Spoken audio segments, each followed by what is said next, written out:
Gente, que complicado pra mim, hein? Puta que pariu, sinceramente, gente. Agora eu vou ter que fazer o quê, né? Depois desse show de mágica aqui.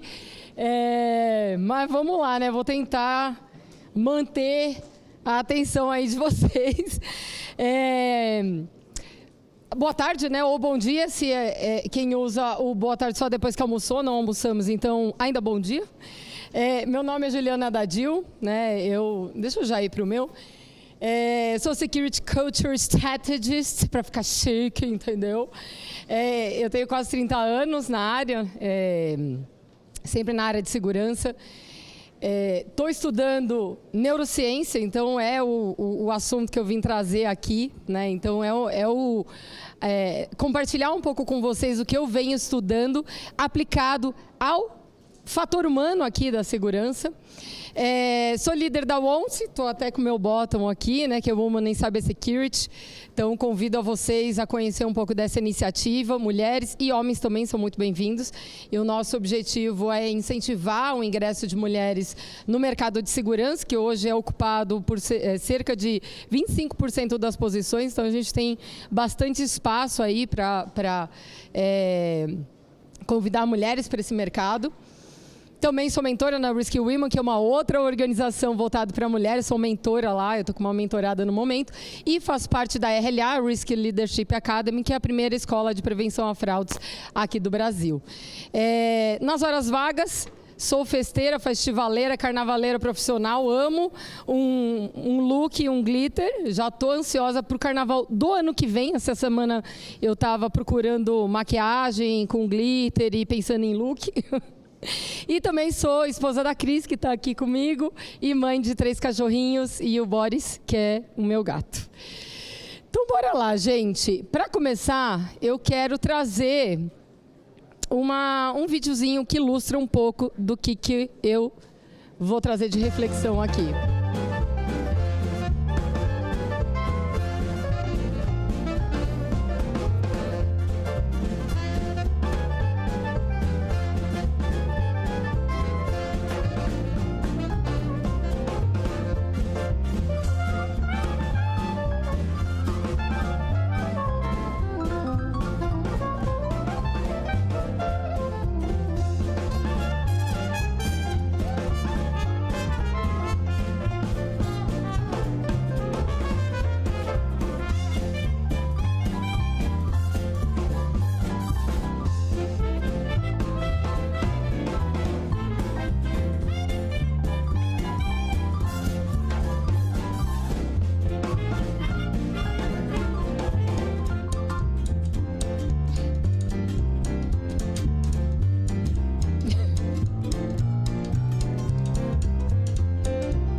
E é assim que a cultura se forma em qualquer ambiente. O nosso cérebro, ele é profundamente social. E aí, eu até estava pensando, né? O Cláudio estava passando os truques do golpista. Basicamente, a gente pega aquilo lá que o golpista usa, que o mágico usa, pega aquilo e vamos aplicar para a segurança, né? Eu não sei quem estava aqui num outro evento de segurança que eu palestrei também, trouxe esse assunto de neurociência, que é um desdobramento mais prático para aplicar no dia a dia. Mas é isso, né? A cultura, ela se forma no invisível. E aí eu trago aqui um pouco, para dar esse contexto, né? O Edgar Schein, ele foi um psicólogo que estudou muito da cultura organizacional, e aí ele traz que a cultura, ela se estabelece em 3 níveis. Então, ele tem um nível visível, né, onde a gente tem a política, o treinamento, a campanha, o que está lá disponível na intranet, o que está escrito na cultura da parede da empresa. É fácil de você perceber, mas nem sempre ele tem lastro na realidade. No nível mais intermediário, a gente tem o que as pessoas falam, né? Então, aqui, segurança é uma prioridade. A gente é ágil, mas sempre com segurança.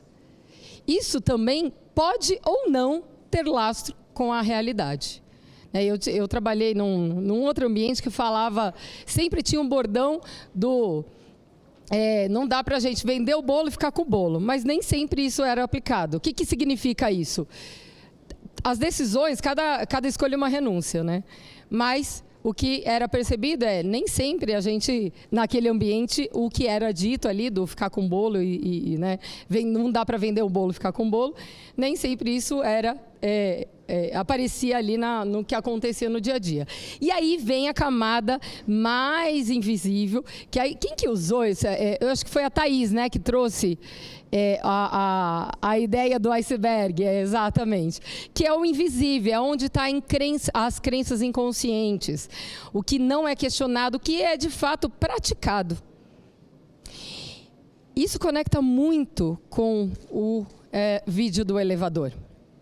Né? Ali, o que a pessoa que está, né, obviamente as outras... alguém conhecia essa pesquisa? Não. Foi uma pesquisa realmente feita para ver o comportamento social. Né? Então, todo mundo entra no elevador, vira para o mesmo lado, aí a pessoa fala, bom, acho que tem umas outras versões também, não sei se vocês já viram, que é o elevador entra, você tem 4 capacetes em fileira.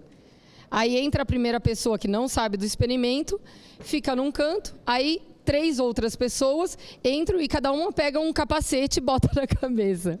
A 4ª pessoa faz o quê? Bota o capacete na cabeça. Gente, é isso.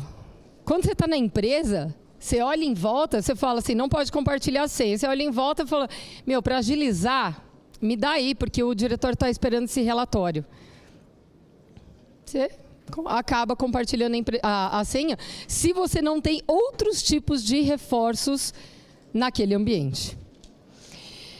E conecta com um pouco dessa psicologia social que eu estava falando, né? Entre a norma declarada, né? Ou seja, o que a instituição está falando, e a norma percebida, a gente tem algumas camadas, alguns caminhos aqui, né? Então, é isso que eu falei, o cérebro é profundamente social, né? A gente tende a imitar o comportamento que você vê no entorno. O que acontece o efeito manada, que acho que o Cláudio mencionou isso também, né? O efeito manada é você imitar o comportamento de outra pessoa ou do grupo. Eu até estava lembrando, essa semana eu estava no elevador lá da empresa, um elevador grande, um prédio alto, e eu estava lá e eu estava meio distraída, assim, tipo, meio absorta, e aí chegou num determinado andar, todo mundo saiu, eu saí junto. E aí, quando eu olhei, eu falei, putz, não é meu andar. Porque é isso, né? Eu estava com outra coisa, eu fiz o quê? Meu cérebro fez o quê? Imita o que está no entorno, né? Então, quando há divergência entre o que a gente prega e o que a gente percebe no ambiente, o que vence é a norma percebida, né? E o que realmente forma a cultura é o que o grupo faz, o que o grupo tolera e o que o grupo celebra. Então, é isso, né? Quando o discurso e a prática não se encontram, o que é dito? Nunca compartilhe senha. O que é feito? Compartilhar senha agiliza o trabalho e ninguém pune. Sempre reporte mensagens de phishing, esse que é o declarado. O que é feito? Ignorar o phishing é mais rápido. Bloquear o computador é se ausentar. É só 5 minutinhos, vou lá pegar um café, não dá nada não, né? Treinamento é essencial e obrigatório, mas todo mundo faz só para cumprir tabela, next, finish, pronto, acabou, eu vou trabalhar, né? Então, aqui, o que eu estou trazendo de reflexão é como que a gente encontra esse sweet spot, né? Esse caminho do meio que está aqui. Então, o meu objetivo aqui não é trazer um framework, um checklist, um modelo para você montar um programa de conscientização em segurança, de cultura de segurança para a sua empresa completo. Não é. A gente precisa fazer o básico, que é campanha, é treinamento, a comunicação, reforçar isso no dia a dia. Mas o resultado que a gente quer é no comportamento das pessoas, né? É o que você percebe no dia a dia acontecendo na empresa. Como que as pessoas lidam com os dados, com as informações, com e-mails, né? E aí, para isso, a neurociência ela pode potencializar a mudança. E é muito interessante, porque acompanhando todo mundo que veio falando antes de mim, dá para você ir conectando, né? Eu acho que são vários recortes. Começou com a Nai, né?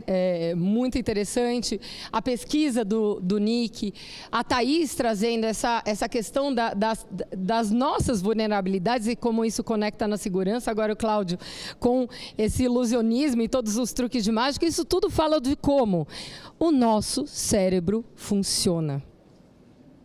É aí que a gente consegue ter, de fato, o resultado para quando a gente está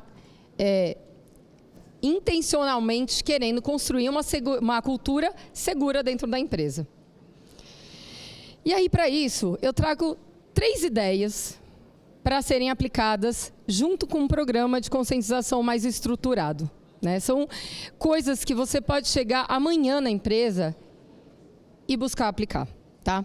E aí eu vou passar outro videozinho aqui para ilustrar um pouco essas ideias.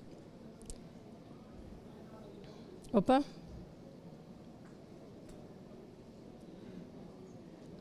Será que não está? Você consegue? Hã? Toca aí? Tá bom. Ixi, não está indo. Não tem problema, não.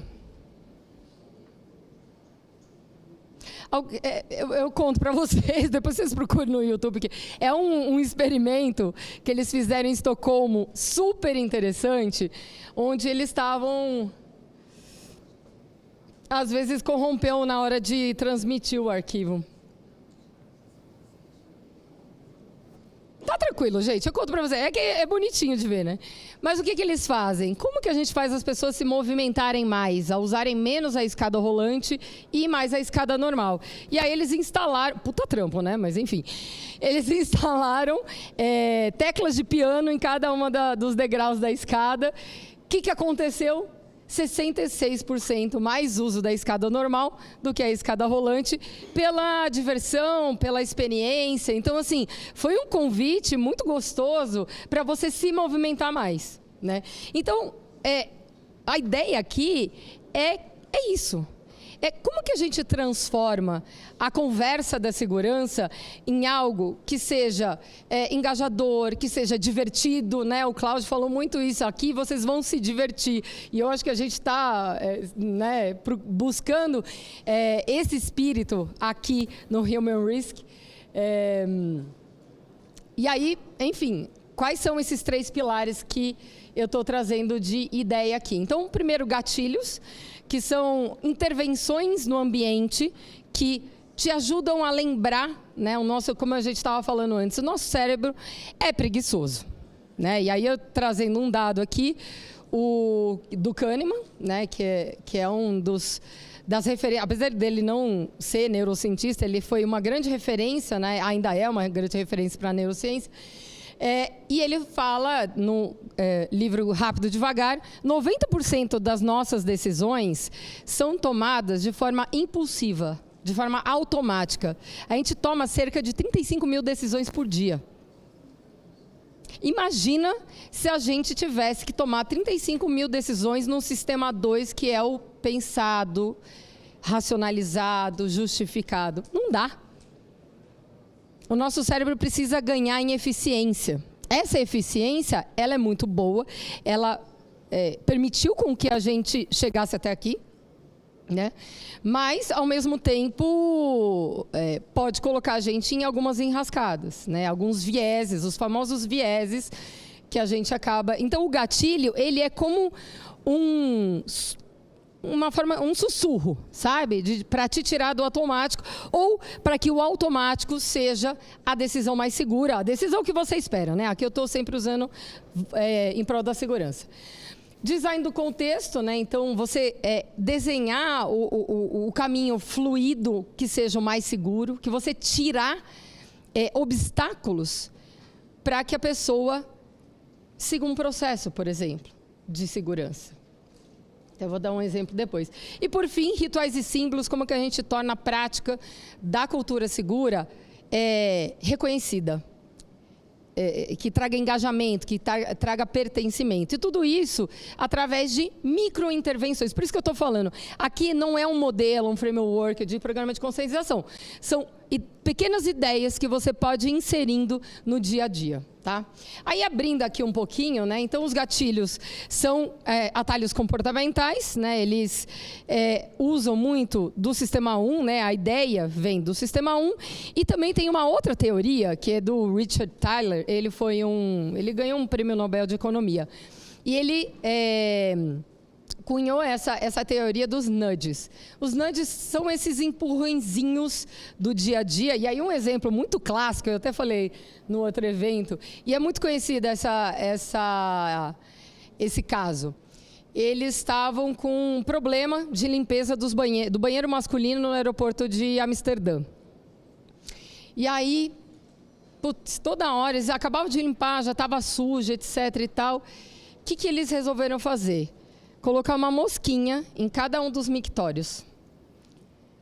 Eu não sou homem, mas eu posso imaginar os homens da sala. O que você faz na hora que você vê qualquer coisa ali? Eu já vi um gol. O que você vai fazer? A mira vai ficar muito melhor, não vai? O que aconteceu? Diminuiu a necessidade de limpeza em 80%. Só pintando uma mosquinha no mictório.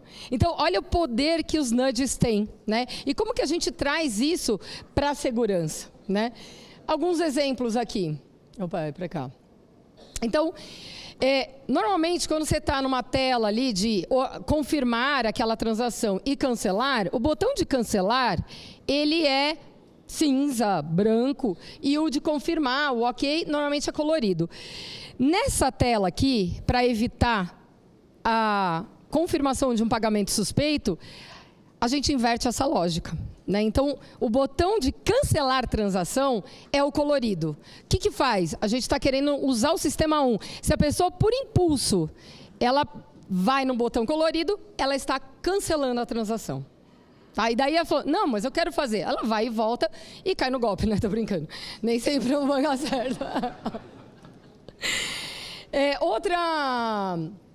Outra opção, outra ideia aqui é a gente ter o tag. E aí, aqui eu acabo trazendo mais exemplos do ambiente corporativo, tá, gente? Então, aqui no ambiente corporativo, você sabe, a maioria dos e-mails que a gente troca é interno.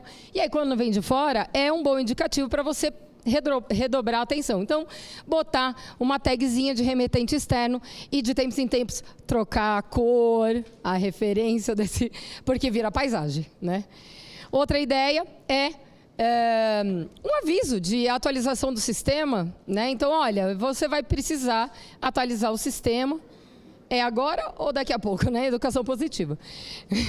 Mas você dá a chance da pessoa também ter a liberdade de escolha do melhor momento para ela fazer isso. Pilar 2, design do contexto. Então, aqui a gente traz muito da teoria do Fogg, que é comportamento é igual a motivação, habilidade e gatilho. Né? Então, às vezes, a gente não pode ficar contando muito com a habilidade das pessoas. Não contem, né? Assim, se a gente quer tornar um ambiente seguro, dado que as pessoas não são especialistas em segurança, não conte com a habilidade das pessoas. Torne o caminho fácil. Conte com uma habilidade baixa e um gatilho claro. Né? Então, aqui é aquilo que eu estava falando antes, né? Como você dá fluidez para uma jornada de segurança. Né? Isso me lembra... A gente teve que resolver uma questão interna lá da empresa, de um processo de segurança lá, que a gente precisava organizar a casa. Listamos as pessoas impactadas, listamos qual era o processo que estava escrito no documento, qual era o sistema envolvido, montamos o comunicado e disparamos. E o feedback que a gente recebeu é, putz, eu até queria fazer. Concordo que tá certo, mas não consigo chegar no fim. Então, quer dizer, a pessoa quer fazer o certo, mas se ela começa a encontrar muito obstáculo, a tendência de abandonar aquilo é muito grande. Né? Essa ideia do carrinho abandonado. Né? Então, como que você tira todos os obstáculos do caminho? Né? Então, isso também vem um pouco de uma teoria que fala da lei do menor esforço. Né? As pessoas tendem a escolher sempre o caminho mais fácil. E um outro autor que fala também de design intuitivo. Um exemplo, né? uma porta, quando ela tem uma barra, intuitivamente o que a pessoa faz? Ela empurra, né? Então é para você abrir. Se tem uma maçaneta, a tendência é da pessoa puxar, né? É um puxador, obrigada, é isso mesmo. Então isso fica mais, né, torna a jornada mais simples. E aí exemplos que eu trago aqui você quer que no seu teste de phishing ou só no phishing, não é mesmo, Yasmin? Que trabalhava com teste de phishing lá no meu time. Então, a gente, em vez da pessoa ficar lembrando qual que é o e-mail que tem que denunciar, que tem que reportar o phishing, o que a gente fez? Colocou um botão que intuitivamente fica fácil. A pessoa não precisa lembrar, e qual era o e-mail mesmo? Você tira isso do caminho. Clica no botão do peixe. Um outro exemplo é um MFA que não precisa do usuário ir lá e colocar um código, qualquer coisa. Não, ele já aqui... Exemplo de banco também, né, gente? Eu acho que preciso dizer. Então, aqui a gente tem um MFA num dispositivo pré-aprovado, obviamente, a gente tem que contar que o cliente vai instalar o MFA, né, configurar pela primeira vez. Mas depois, ele fica embedado ali, fica embutido na jornada do cliente. Ele não precisa ficar toda hora colocando ali o código. E outro exemplo é a gente se proteger contra a gente mesmo e mantendo a atualização automática ativada. Assim a gente fica sabendo toda vez que precisa atualizar um sistema e corrigir, muitas vezes, vulnerabilidades de segurança. E, por fim, rituais e símbolos, né? Então, aqui a gente fala muito do social, né? Como que a gente aprende através do que é visto, do que é celebrado e o que é recompensado, através de rituais e símbolos, né? Então, que a gente tenha o momento da segurança no início de uma reunião, que a gente tenha a premiação do Security Champion, coisas que vão reconhecendo, reforçando e repetindo micro hábitos, comportamentos que a gente espera, né? E aí alguns exemplos aqui. Cyber Heroes, que inclusive é um badgezinho, é um treinamento, né, um curso, que chama Cyber Heroes, e aí eu convido vocês, seja você também um Cyber Hero Santander. Aquelas, já fez o meu jabá, tem aí no QR Code, mas se vocês procurarem no Google, é fácil de encontrar. Então, Cyber Heroes tem a carta de reconhecimento para... todo funcionário que não clicou no phishing e reportou, ou seja, a gente tem pessoas que estão ativamente preocupadas com a segurança, vai receber uma carta de reconhecimento do VP, por exemplo. Então, assim, coisas que são de graça, não demanda você ter que investir em alguma coisa, mas que você reconhece e isso começa a gerar um buzz, né? Um zum, zum, zum, uma conversa que consolida a cultura. E o outro é uma identidade da sua campanha interna de cultura de segurança, que tenha logo, que tenha slogan e que você repita isso em todos os lugares que você estiver falando do tema, né? E aí eu não poderia deixar de abordar isso também, isso tudo passa muito pela teoria do Ed Karshine, principalmente, que ele fala que cultura corporativa é top-down, né? E aí que a gente está falando especificamente das empresas. É top-down. Então, a liderança, ela tem um papel, e aqui eu imagino que somos todos líderes e futuros líderes e, enfim, a liderança não precisa de cargo, né? Você precisa só de atitude. Então, a liderança, ela reforça a cultura, ela sustenta a cultura, ela sendo o que a gente quer ou o que a gente não quer, né? Então, é aquilo que a gente estava falando no começo. A cultura ela não é criada pelos cartazes, pelos documentos, pelos treinamentos. Ela é criada todos os dias no comportamento das pessoas, principalmente dos líderes, né? Por isso que eu trago essa reflexão do líder como arquiteto, sendo ele modelo. Então, se ele fala, né, se a política do banco fala que não é para compartilhar a senha, não compartilhe, né? O líder não pode compartilhar a senha ou pedir para alguém compartilhar a senha. Se a política do banco fala que tem que passar por um processo de segurança, ele não vai pedir para alguma pessoa para bypassar aquilo. Que aí começa a cair por terra o que está sendo dito ali, né? Escudo no sentido disso, né? Nós somos uma empresa que garante, somos ágeis e seguros. Mas se ele pede para bypassar um negócio, ou se outra área pede para alguém do time bypassar e ele concorda, também está caindo por terra. Então, ele precisa blindar o time para garantir que eles estejam aderentes ali àquelas orientações de segurança. E também que ele garanta recursos, que patrocine aquilo. E, de novo, o patrocínio, ele é muito mais de posicionamento do que de investimento, do que de dinheiro. Né? Então, é você dar uma palavra no começo de uma reunião, num fórum trimestral, você se preocupar com o assunto, numa carta para os funcionários a cada mês, enfim, né? Qualquer coisa que demonstre que aquilo é um valor praticado pela empresa. Né? Bom, e aí, o que você pode fazer a partir de amanhã? É só retomando aqui um pouquinho o caminho da cultura segura. Né? Então, primeiro, chega na sua empresa e faça um diagnóstico do que está declarado e qual é o gap entre do que está sendo praticado.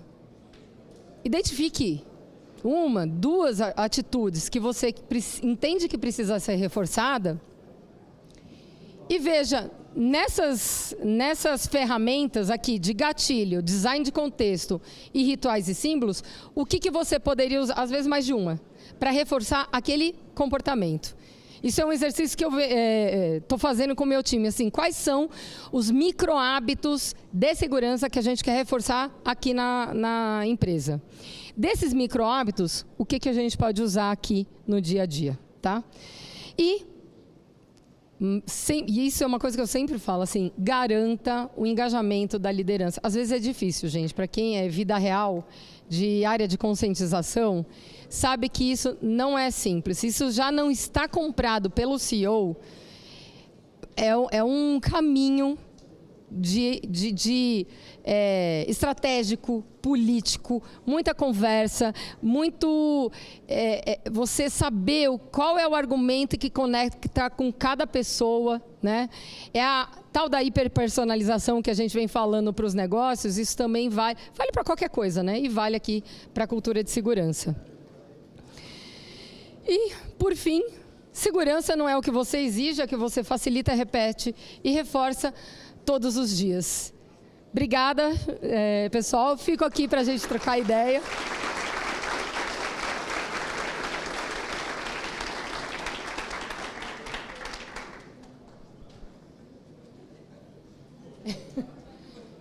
Vem, Rodrigo! Quem que falou assim, Anai, né? Vem, Rodrigo! Parabéns, obrigado. Obrigada. Obrigada. Aliás, eu esqueci. Eu estava tão assim por causa do Klaus que eu estava me divertindo. Eu falei, mano, que peso entrar depois dele, né? Assim, que foi tão sensacional. Mas eu queria ter começado falando que, pela segunda vez, estou aqui no Human Risk. Falei no post no LinkedIn, falo hoje de novo. Foi o melhor evento que eu fui o ano passado, junto com o BXSec, que o ano passado, esse ano eu acabei não indo. E é lindo o trabalho que você faz. Obrigada por tanto que você entrega para a comunidade. É algo único.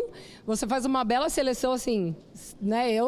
Tira eu, mas as outras pessoas que eu vi até agora, assim, sensacional. Então, muito obrigada por me deixar fazer parte disso. Obrigado. Obrigado a você. Obrigado, Juliana. Obrigado a todo mundo.